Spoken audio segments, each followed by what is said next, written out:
Buenos dias from San Gervasi. This is the Rorschach Spain update from the 16th of October, 2025. Quick summary of what's going down in Spain. First up this week on Monday the 13th, peace deal was signed between Israel and Gaza. Returning from the Sharm el-Sheikh Peace Summit, President Pedro Sanchez stressed that Spain will pursue accountability for Israel's actions under Prime Minister Bibi Netanyahu through the International Criminal Court. He confirmed that Spain will maintain an arms embargo on Israel despite the peace deal and may send peacekeeping troops to Gaza to support reconstruction and a two-state solution. Sanchez defended Spain's early recognition of Palestine, which he said strengthened its international credibility.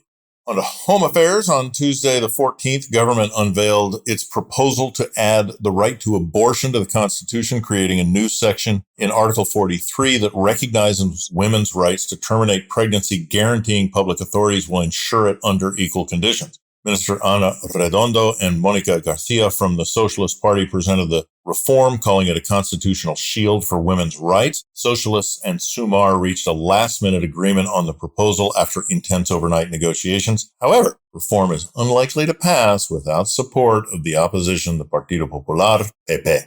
According to the National Institute of Statistics, Spain's inflation rate hit 3% in September, its highest level in 8 months, driven mainly by higher food, fuel, and electricity prices. Core inflation, which excludes energy and fresh food, held steady at just over 2%, but the total figure has moved Spain away from the European Central Bank's 2% target. Olive oil prices in September fell sharply after previous record highs, as well as key food items such as coffee, chocolate, eggs, and beef. Economists warn that global trade tensions and higher U.S. import costs could further disrupt supply chains and slow the disinflation process. Speaking of the U.S., on Wednesday the 15th, President Trump threatened to impose tariffs on Spain after it refused to raise its defense spending to 5% of GDP, accusing Madrid of disrespecting NATO. Speaking at the White House, Trump said he was very unhappy with Spain and was considering trade punishment through tariffs. He's long pressed NATO allies to boost defense spending and recently suggested the alliance should expel Spain over its refusal to meet the new target. Spain remains the only NATO member not to commit to the 5% goal, maintaining its current plan to spend 2.1%, which President Pedro Sanchez called sufficient and realistic.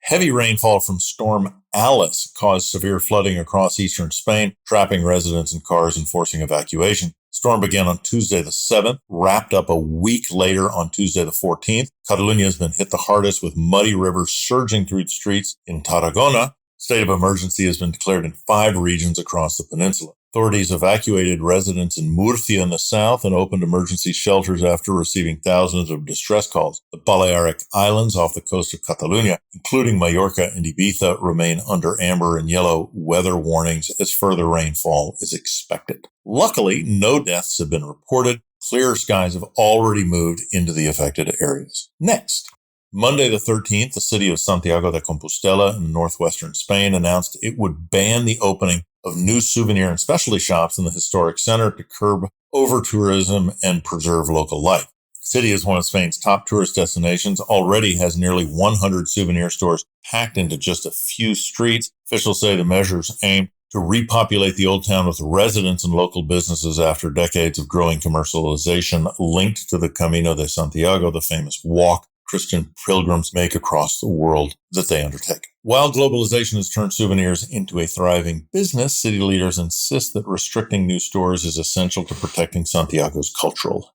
heritage. Some crime on Sunday the 12th. Spanish police arrested 2 women activists from the Futuro Vegetal movement after they vandalized a painting of Christopher Columbus in Madrid's Naval Museum. Demonstrators threw red paint over the artwork to protest Spain's national holiday and denounce the legacies of historical and contemporary colonialism. Christopher Columbus was indeed a jerk. Museum staff quickly detained the activists until authorities arrived and restored the painting within hours, allowing it to return to public display. Incident reignited debate over protecting artwork that represents Spain's history and cultural heritage, as well as whether or not there ought to be a painting of Christopher Columbus displayed in a position of prominence as it was. On Tuesday the 14th, news outlet Reuters reported that Spain has become the leading candidate for BYD, a Chinese multinational car company, to build its third European new energy vehicle manufacturing plant. Vehicle manufacturer favors Spain due to its relatively low production costs, well-established clean energy infrastructure, and position as Europe's second largest car production hub after Germany. Government incentivizes electric vehicle products through its €5 billion support package that was announced in 2020. Analysts expect the facility to create jobs, boost local supply chains, further solidify Spain's position as a strategic location for sustainable automotive production. Keeping with tech, IBM, one of the world's largest tech companies, has inaugurated the IBM Quantum System 2 computer in San Sebastián in northern Spain, placing the country at the forefront of quantum computing in Europe. The computer features a powerful processor, the first of its kind in Europe, and third globally, surpassing IBM's previous Eagle processors in Germany. Quantum computing is powerful because it can solve complicated problems in record times and could potentially optimize traffic planning, medical designs, and improve AI, of course. According to a recent article by news outlet Variety, the country has become a global powerhouse in streaming and audiovisual content. Government incentives and investment have boosted local production, attracted foreign projects, and encouraged Latin American creators to establish bases in places like Madrid.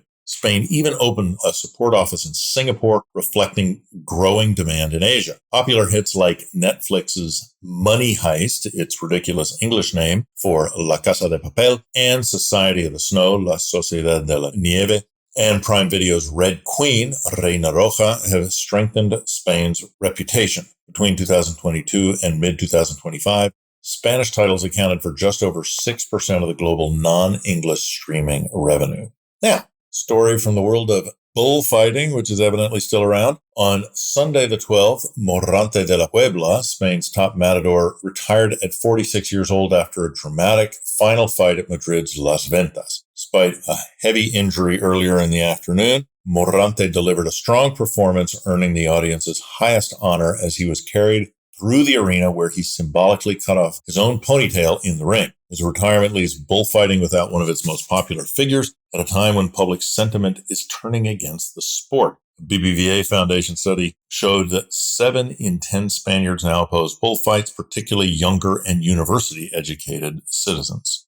On Monday the 13th, news outlet El País released an article exploring the wealth differences within Spanish generations. Since 2004, the median income of retired citizens has risen from 20% below the poverty line, below the national average, to 5% above it, while families with children now earn the least. Poverty, once concentrated among seniors, has shifted in recent years. Since 2004, roughly 15% of retirees have been living in poor conditions, compared with 21% of young adults and 29% of children. El País's research also shows Spain now spends about 5% more than the EU average on pensions. Closing with a story for donut fans like me. On Wednesday the 15th, donut giant Krispy Kreme officially entered the Spanish market, opening of its first store in Madrid, aiming to expand rapidly across the peninsula with more than 50 outlets in the next 4 years. The brand, known globally for its signature original glazed donuts and coffee, seeks to build a strong retail and cafe presence in Spain, competitive bakery and coffee sectors, which will be tough because there's a cafe and bar on every single corner. And that's it for this week. Thanks for joining us. Hasta la próxima.